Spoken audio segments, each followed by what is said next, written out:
Evidentment són moltes les que vam veure que hi havien de ser, però a veure, si haguéssim de triar una, o dues en aquest cas, diríem que el Joan Miró.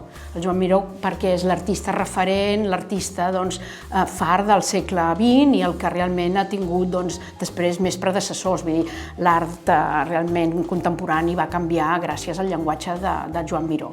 I tenim dues peces molt representatives aquí a la col·lecció Bassat. Una és un dibuix extraordinari d'una potència de gestual magnífica, en la que hi ha la part terrenal, que és l'home, i la part celestial, que és la lluna i els estels, i una escultura en bronze, també magnífica, on realment es veu tota aquesta iconografia tan important de Miró dedicada a la cosmogonia astral, vull dir, és tot aquest, els astres, les llunes i tot aquest món, perquè per Miró tant és important la part terrenal minúscula, mirar terra, com mirar al cel.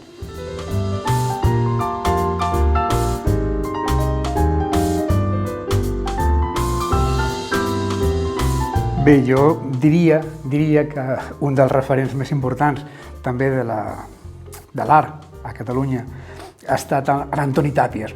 Tenim una peça representativa de l'any 67, que és vermell sobre cartró, que és una peça molt emblemàtica perquè és una peça de transició des de l'època informalista en el qual ell, les densitats, les matèries, tot l'aspecte, diguem, corpori, el trasllada, el va reduint, el va sintetitzant fins a arribar a aquests dibuixos que tenen aquesta força cal·ligràfica, aquest camp de batalla que és el llest, que és aquesta forma, diguem, de combat amb el dibuix, les tintes, aquesta cal·ligrafia quasi oriental, perquè ell és una gran persona que connecta molt bé amb la filosofia zen i es veu molt reflectit precisament en aquesta peça, que seria una peça cabdal.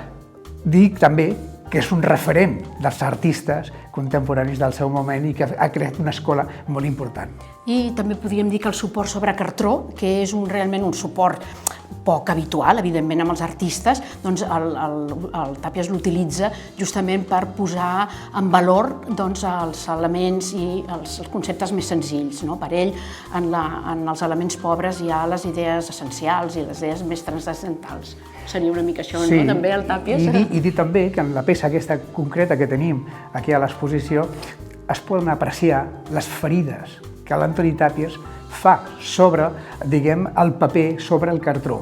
Ferides que ja venien d'enrere, de l'època, diguem, informalista, amb la qual ell feia aquelles incisions que tractava la matèria d'una forma molt especial.